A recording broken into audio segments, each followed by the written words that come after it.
Best of r/Tales from Tech Support episode 18. We did remote support on accounting software via a callback ticket system.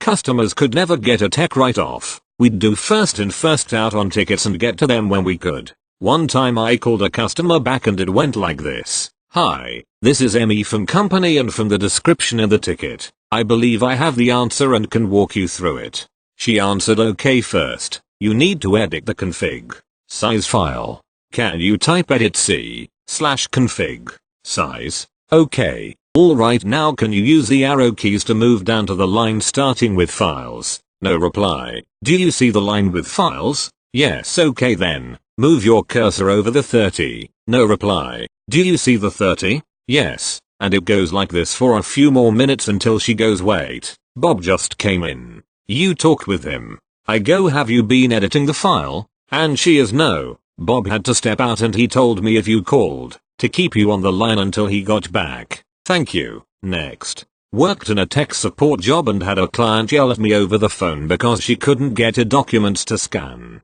When I figured out why, it took everything I had not to burst out laughing. Background. I worked at an electronics store fixing and setting up computers for clients. Because I didn't work the front counter, I was tasked with answering the phone when calls transferred over. I was the lucky one who got this call. Woman bought a brand new Sony Vaio laptop, which at the time was probably our most expensive laptop. This was right when they added Blu-ray readers to laptops. She explains to me she is a business owner and needs this document scanned and sent before end of day or else. I ask her what steps she takes. She puts the documents to the scanner. Scanner is on. I asked. She hits scan, and nothing. Okay. So, there's quite a few things it could be, so I ask her to bring it all in. I agree that if I can't fix it within an hour we will refund everything without a restocking fee. Now, the fun part. She comes into the store with her laptop, the power cord, her document, and her attitude from the phone. But, I notice there is no scanner in sight. I figured even without the scanner, if the program is doing something odd, maybe I could sort it out. The conversation goes as follows. Are you OP from the phone? I was the only female tech at the time, so it was pretty obvious. Me, yes. Let's get you to her desk with your items, and we'll get this sorted out. Good. Because I spent a lot of money in this store. I will never shop here again if you can't get it to work. I'm not an idiot. I know how these things work. And if you can't get it to work, I know you sold me a lemon and that's unacceptable. She continued the whole way, and during the whole time I was setting up a laptop. More of the same, but it basically boiled down to, she might sue us for this. Alright. Me. Alright. Show me how you tried to scan it at home. I opened this, clicks the scan, selected the options like always and hit scan. Then, I will never forget this. She held up the document to her laptop screen. It took every ounce of self-control not to laugh at this. I knew it would only end poorly for all of us if I did it. My poor co-worker, who was just out the corner of my eye, was losing it. He ran into the back room, knowing his outburst would reflect on me. With an absolutely straight face, I nodded. Me. Okay, I see what the issue is. You are missing a scanner. If I still needed that, why did it come with the software? Me. It's a new feature in Windows, so you don't have to spend time inserting a CD to install your scanners or printers if it's a common brand. I went on to explain how it works, and why it works, all while maintaining my customer service face. I sold her a new all-in-one printer/scanner/copier, and installed it for her. Then, scanned in the document. I also sold her an in-home training so she could learn more about her new products. I held a straight face for an hour with this woman before I broke in the back room with my co-workers. One of the best stories from my time there. Thank you. Next. I worked for a major OEM for 4 years, and my favorite callers were the military callers. They were used to following orders and the chain of command, so they would follow instructions to the letter. But part of their training suggested that if a problem surfaced before Windows loaded, it couldn't be a faulty driver. Logical, but incorrect. A sort of groupthink had set in. A common call type is that the hard drive, was/were no longer recognized. Most of these systems had software aid installed, and a common cause of this message is that the pre-OSI or IMSM driver had become buggy or corrupt. We would instruct them to reload the pre-OS driver and it would often solve the problem. It happened before Windows loaded. It can't be a driver. I heard this phrase so often that I decided to stop calling it a driver, so as I wouldn't hear the objection. I just called it pre-OS software. But you can never win in tech support. I instructed a non-military caller to install the pre-OS software. He said, "It's a driver." Wary of the driver argument, I simply said, "If that's what you want to call it, that's because it's a driver. Get me your supervisor." Collapses. Every place I have ever worked had a bad piece of tech information inserted into training. Groupthink set in. And it was hard to convince the others that what we had been told was simply wrong. Thank you. Next. $OM. Old man on the phone. Working for an ISP in Sweden when I got a call from the customer. This was my first week on first line support. $me. Hello. Welcome to customer support. You're speaking with $me. $OM. Hello. I just wanted to report that my internet is down.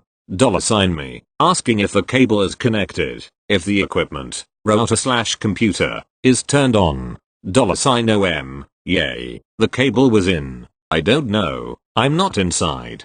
$me. Can you please go inside? $OM. No. The house is on fire. $me. What? $OM. Yes. The house is on fire. If you get any alarms on your side, don't send out a technician. $me. Yay. Sure. I'll cancel invoices to your service until you have everything set up again. The poor old man's house burned down. He had to call in, so we did not send out a technician in case there was an alarm in our system. Priorities: internet, burning house. Thank you. Next. TL. Doctor. Yay. Upgrades. Another tale from when I was employed by ZIS specialists. And since it's statistically likely that today is someone somewhere's birthday, I'll actually post an IT related story to TFTS, while attempting to remove all other useful information. It's been quite a long time since this actually happened. I definitely remember the symptoms. I'm pretty DMN clear on the OS functionality that caused them, and I'm 99% sure of the version numbers. And then I bowdlerized it for anonymity purposes. But anyone wishing to dispute the IT details can go ahead and do so in the comments. New Bruce stomped back into the office from the stairwell and slumped down at their desk with a despondent air. You'll never guess what own goal idiot had gone and done. Can't be worse that how they SCR wed over Rose project last week, said someone. That's gonna cost 50 grand to fix. It is. Way worse. We should talk about own goal idiot. Own goal idiot's parents should probably also talk about own goal idiot, and the eventual outcome of what I can only assume were their multiple and terrible failings in the upbringing stakes. Many companies have an own goal idiot at some point. A clown who interferes in shit they don't understand and that they were told not to touch, inevitably causing more work for someone else, escalating costs, or the sudden loss of some previously profitable piece of business. We've all met them. The sales rep who sells the impossible. The tech who disassembles calibrated equipment they don't understand to fix a non-existent fault and leaves the expensive result strewn over a dozen benches. Or the office manager who believes that people are best motivated when actively misinformed about what's going on. The scheduler who can't, etc. etc. The walking embodiment of accidental nuclear revenge. Sadly, it's been my experience that such people are often employed. Sorry, can't think what came over me there. I seem to have stopped halfway through a sentence for some reason. I'll try again. Sadly, it's been my experience that such people are often employed in sales or customer facing, in capabilities, in the mistaken belief that this will somehow lessen the damage. If a position really had to be found, they should perhaps be destruct testing the product's idiot proofing in a padded, soundproof and locked room. Just saying. Every workplace has one sometime in its history, sometimes just before sliding into bankruptcy, and own goal idiot was ZIS specialists, but they were in a class of their own. As a newly recruited technical manager, own goal idiot training was included in my induction on the first day I was there. I don't mean I met own goal idiot, they were off causing chaos on another continent. I mean that they were a specific topic of discussion with pre-prepared slides, printed handouts, and my boss and two of my new colleagues spent a good half hour telling me the story of Own Goal Idiot, summarizing their past offenses, emphasizing that I would be sorting out some unnecessary shit sooner or later, and then telling me which official, unofficial and deniable resources were available to help me do that. Everyone in the industry knew about Own Goal Idiot, including all the regular/long-term customers. Own Goal Idiot was employed as a senior sales rep, without portfolio, on an exceptionally f***ing generous basic package, and unfortunately they knew that there was basically zero chance they could ever be fired whatever they did, because reasons. They could have stayed at home all day and done nothing. Oh, we wished it was so, but they didn't. Instead, they randomly involved themselves unasked for in other people's sales/projects, f***ed them up completely, and then just wandered off to SCRW with something else. They also lied without hesitation or compunction, and often without apparent purpose, because their invulnerability meant that even blatant dishonesty had no consequences whatsoever. Someone else sorted out the mess, and Own Goal Idiot just picked up their check at the end of the month. As you can imagine, there is a long story as to the how and why of Own Goal Idiot, and I'm not at liberty to tell it here, or probably anywhere else, because reasons. Back to the conversation. New Bruce is speaking again. Own Goal Idiot took customer out to lunch last week and just randomly volunteered to upgrade the software spec on massive project from Windows NT4 to Windows NT5. Wrote up their own contract, do it for a couple of grand, signed it with the customer in the F-King restaurant. First we even knew about it was a week later when branch office got a fax from customer asking for confirmation it wouldn't affect delivery. No getting out of it. No. It's basically valid in customer's jurisdiction, and if we walk, we'll never be able to do business in jurisdiction again. I need to interrupt New Bruce's narrative again, and talk a little bit more, and hopefully non-specifically, about these specialists. As I've mentioned before, they did specialist equipment for a particular industry, and the core range was all custom software running on custom hardware. But in more recent years they'd branched out, and also started doing control systems for similar things in our customers' related industrial activities. There might be a PC or PLC or network of them in the core of it, with a pile of extra hardware, some likely custom, and then software and commissioning. Not so much plug and play, as fly it in on a chartered transport, drag it onto site using whatever the local beasts of burden were, hook up the sensors and diesel generators, and now you can play. That kind of stuff tended to be hideously expensive and only got more so every time someone added a feature. Massive Project was exactly one such. Hadn't really had the wholehearted approval of the technical folks even when sales division first got the order, and was well into seven figures cost-wise. It was New Bruce's problem, very definitely not their baby, and meant a month's work for a lot of seriously specialized people. Networking and distributed control systems as concepts weren't anything like new when Windows NT4 and later NT5 came out, but they were suddenly buzzwords. Everything had to use them whether it was a good idea or not. And the nature of Massive Project's kind of system was that, since there was also this expensive hard/software just sitting out there in the middle of nowhere, people would want it to do double duty and control this activity too, and to keep an eye on that other thing. And feature creep was definitely an issue, particularly as the hardware was often much closer to its capacity limits in those far-off days. Even with what they'd said so far, New Bruce was right to be tearing their hair out. But that stuff is half written, the production hardware's already in build, and NT5 isn't even released yet. It's only in beta. Oh, says New Bruce, it's way worse than that. Go on. Little more about Massive Project and its ilk. Buried somewhere at the bottom of this pile of software honeydews was the core function that the thing was supposedly actually there for in the first place. What does this specialist specialize in? Controlling, in great detail, a particular kind of exothermic reaction. If you don't happen to know what exothermic means, it's essentially just that a process gives out energy as it happens. Fire is a good example of an exothermic reaction, so are rocket engines and high explosives. Nuclear bombs are very exothermic indeed. On a common sense scale running 0 to 10, exothermic things can range from a nice safe 0 up to about 15 million out of 10. Our stuff probably rated a solid 8 when things were going nice and smoothly. That number went up if things because less smooth. The thing with exothermic reactions, you see, is that they tend to be a bit, well, excitable. And once your reaction starts getting overexcited, then they tend to start trying to escape from the boxes you were trying to keep them in. And if they escape, they can sometimes level up and make the transition into becoming an exothermic chain reaction. Chain reactions are interesting. Define interesting? The key to things not becoming interesting was to keep a nice close eye on them, and really understand the process. That way you can spot warning signs and hot spots before they turn into actual trouble. And I mean a close eye. You want to be checking in on things and tweaking the controls several hundred times a second. As a minimum. These aren't things that go bump in the night. These are things that go kerboom as a matter of pressing urgency. Irrespective of whether or not kerboom was on your personal agenda for the next split second. Back to new Bruce. Windows NT4 is deterministic. At least our current build version is.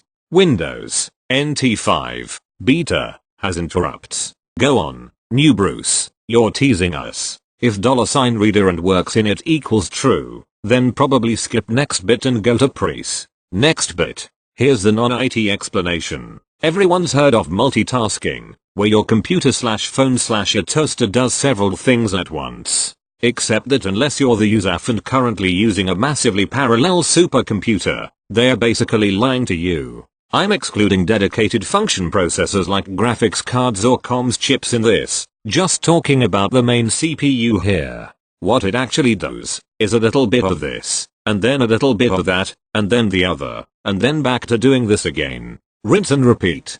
From the outside it looks as though all the things are all moving along together, rather than in fits and starts, because the processor swaps between them many times a second. Thus, the user is fooled. There are basically two ways of doing this. Do a reasonable amount of task 1, get a sensible stopping point, put everything away neatly, move on to task 2, again, do that until some part of the task is done. Tidy away, move on to task 3, or back to task 1 if there are only 2. This is generally most efficient, and what real people do. For example, chop up all the onions you need, chuck them in the pan, wash your hands and start emptying the dishwasher, breaking off intermittently to stir the onions. Do as much dishwasher emptying as you have time for before touching the garlic, because you'll have to wash your hands again after that. This, ladies and gentlemen, is cooperative multitasking. Tasks keep going until they've done their bit and voluntarily release control, or a more important thing, an interrupt, needs doing and shuts them down. 2. The alternative is what happens if you're being micromanaged by a particularly psychotic boss. Clear your work area and do a little bit of task 1 until boss rings the bell. Pack up task 1 and put it in storage. Wash your hands and unpack task 2. Then work on that from whatever state it's in until the stopwatch means boss can ring the bell again. Immediately pack task 2 up, wash your hands and welcome to preemptive multitasking. You get the idea. Not a good way for humans to do things. Lots of unnecessary housekeeping to keep the tasks separate. Apply common sense and way number 1 works fine. Unfortunately, computers don't have much common sense. In fact they're dumb as FCK. But, they generally work really fast, and they will do exactly what you tell them to. So for computer controls where anything is safety critical, or a milliseconds inattention will cause quality problems, or kerboom, preemptive multitasking is what you want. Imagine trying to actually simultaneously grill food, change the baby and empty the Dyson at the same time. Why? Doesn't matter, they just all have to be done right now. Your lifestyle choices are not my problem. You need to look at the grill every few seconds to make sure it hasn't crisped too much. Constantly go back to the baby to check it isn't in danger of rolling off the mat/table, even if you achieve nothing else while you're there. While also running over to the cleaner as often as possible, and dealing with its incompatible kind of dirt. Cue lots and lots of hand washing, and picking things up/putting them down. You might actually spend most of your time doing that. But that's a sacrifice you have to make because there's only one of you and you can't afford to miss a trick with either the baby or the grill, or accidentally combine the two. Windows NT4 would do this if you set it up right. which is also called being deterministic. The not yet launched NT5 theoretically scheduled itself this way, but in their wisdom N-Cross-FT had added some features, interrupts, that couldn't be held down to a fixed timetable, and that meant you might not get back to the baby on schedule. End next bit. Preece. If $reader and legacy network admin equals true, then might as well go to finale. Ziz specialist standard build of NT4 was completely deterministic and could be relied upon to come back on schedule and process safety critical control tasks whenever it was programmed to do so. So far so good. That exothermic stuff looks like it'll be staying in the box. While NT5 was nominally 100% preemptive multitasking, at least the beta versions we were dealing with at that point had certain kinds of interrupt that could jump the queue and make scheduled tasks wait, and those delays meant that the safety critical control loops would be processed irregularly and have variable hysteresis and bandwidth. What's more, the irregular processing intervals meant that the loop calculations involved became more complicated, because of the odd intervals, which increase the processor overheads. This is a bad thing if you're trying to stop a box full of exothermic from getting overexcited and going kerboom. Regularly scheduled examination of the box is your friend. End Preece. Finale. NT5 was fundamentally incompatible with the safety needs of the job. Oh, and not technically available to buy yet. And the project had already been mostly written to suit NT4. Just the extra licensing cost more than own goal idiot had charged. Customer. Cue a lot of extra work for new Bruce. Delivery is delayed by months, with penalty payments alone that are probably more than even own goal idiot's annual salary. And several very expensive specialists are contracted in to help us sort out the mess. N-Cross-FT's newest product received several custom bolt-ons that amounted to a partial rewrite at kernel level to make its beta version do the job in hand. Total cost. To make the thing work like it was going to before own goal idiot wrote their own contract and sold. Customer. A few thousands worth of extras? Well over $1 million. And we didn't really want the $% and dime job in the first place. Even this wasn't enough to terminate own goal idiot's employment, and they just carried on as before, serene and graceful like a swan, with everyone else paddling like HLL in the background. It's all good fun until someone loses the other eye. I only lasted about another 6 months with Ziz Specialists Limited, but then I still have both eyes, even if they're not what they once were. Thank you. Next. Hi TFTS. First time poster here but a long time lurker. I work in a moderately sized company where we have both internal employees and contractors at client sites. My job is about what you would expect. Fix issues as they come in, image and set up machines, and deal with standard BS mixed in. I've been there for a few years now and have some great stories. This one comes from the beginning of the year when a new user thought he could game the system for a better machine. We're about a 50/50 split in PC and MacBooks. The machines that each user get are very similar in specs. The determination of what machine they get is based on the client and their position. Of course, PC users who don't like PC will do what they can to get a MacBook, only to get denied. We also get MacBook users who want upgrades to a newer system, citing slow systems and needing the latest and greatest to get their work done that magically gets done anyways. That brings us to the user at the center of my story today. This happened just after Apple released the latest MacBook Pros with the atrocious touch bar and butterfly keyboard that I loathe. Naturally, we get a dozen or so requests the next day, all of which are marked with the same response. Request denied. Your machine is within our lifespan and still under warranty. Both PC and Macs have a 4-year lifespan. When the lifespan expires, we upgrade as inventory allows. Naturally, we get a few users who show up and try to plead their case in person and I turn them away. Then I get our specific users who won't take no for an answer. We'll call him Mike. Mike is a diva. Mike will always go to bat for himself, prop himself up, and complain every step of the way. He's a good developer, but he's not as good as he says, according to the guys who work with him. For some reason, Mike looked at that touch bar MacBook and determined he had to have it. Mike puts in a ticket like everyone else, going on and on about how the touch bar functionality is suddenly vital to his job. Spoiler, it isn't, and he should be able to order one. Request denied. Your machine is within our lifespan and still under warranty. Copy/paste/close. Mike was in my office within 10 minutes. Mike, help desk hero. Why did you reject my ticket? Because your machine is only 2 years old. You don't need a new one. Mike, but my machine has been really slow the last month and I think I should get an upgrade. Where's your ticket for the slow system? Mike, I'm too busy to deal with your ticketing system. Then I can't help you if I don't know there's a problem. Mike stormed out of the office after more whining.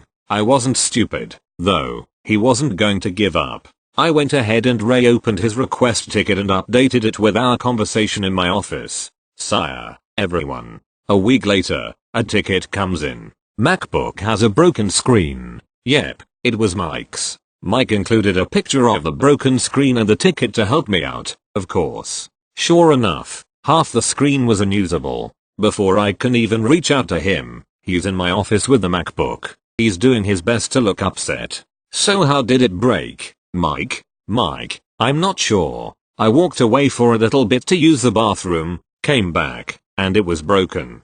Screens don't just blow up like this, Mike. Something had to have happened. Mike, I don't know what happened. Help desk hero. It wasn't my hill to die on just yet, but I told him to give me a bit to see what our Apple Care coverage included. He disappeared as I pulled it up, confirming that we got a discount on accidental damage but it wasn't fully covered.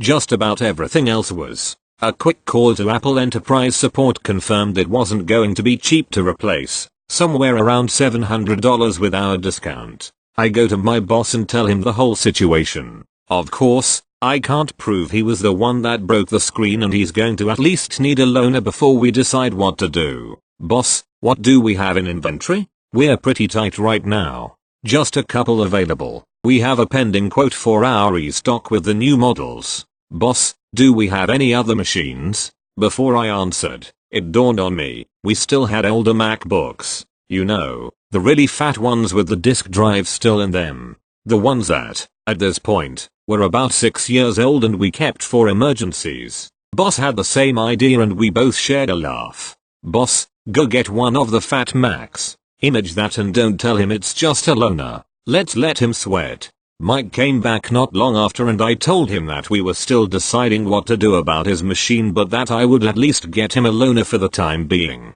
Mike somehow twisted this around into hearing that he was getting a new machine. Mike, okay, when you order a new one, I need more than 16 gigs of memory. I need 32 gigs and a stronger processor. Oh, and a 1 terabyte SSD. Thanks help desk hero. Before I could even break the news to him, he was gone. Oh hell number, you did not just do that. I took great pride in imaging that fat MacBook. I got everything ready for it and messaged him that the loaner was ready for pickup. He came upstairs and almost fainted when he saw his temporary machine. Mike, I can't use this. Yes you can. Log in. Mike, this machine is so old, but it has a fresh image on it so it should run faster than your other machine, right? After going through his setup, he stormed out of the office. It wasn't long before his boss showed up wanting to know what the hell was going on. After a quick explanation and showing him the broken MacBook, he just sighed and shrugged.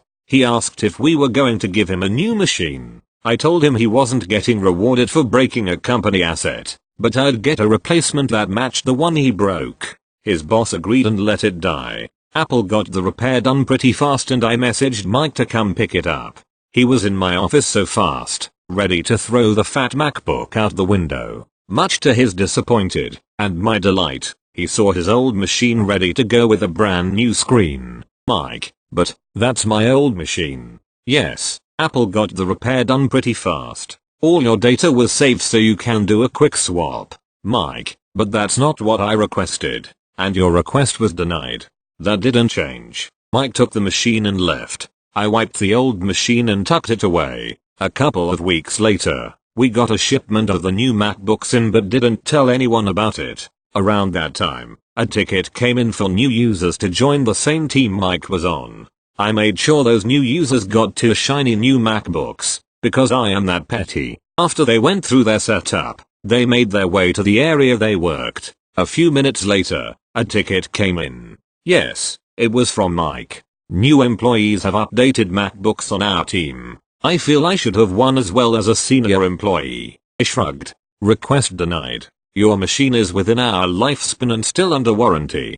Copy/paste/close. Thank you. Next. This story is not my own, but my dad's friend who worked in tech support over 20 years ago, back when the first home desktops were being released. I've heard this story countless times and know it by heart. F will be my dad's friend, and C will be the customer. So, starting the day off, F started his day as any normal, clocked in, walked over to his phone and started taking calls. The day continued normally for a few hours, until he was greeted with C. The phone call starts off relatively the same. F. Thanks for calling. Tech support company. How may we assist you this afternoon?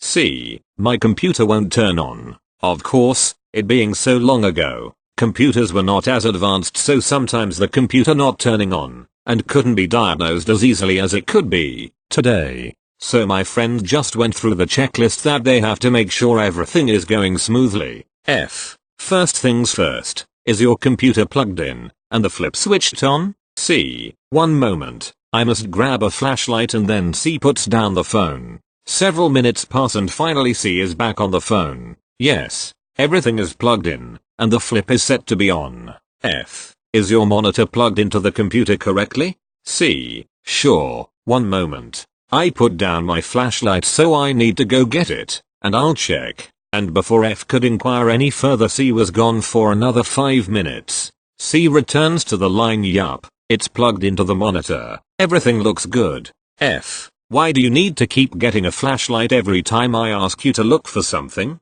C. Oh, it's because the power is out and I can't see in the room without the lights. C decided that her computer wasn't working due to a bug or other software problem, not because their house didn't have power and couldn't turn on because that's what it needed.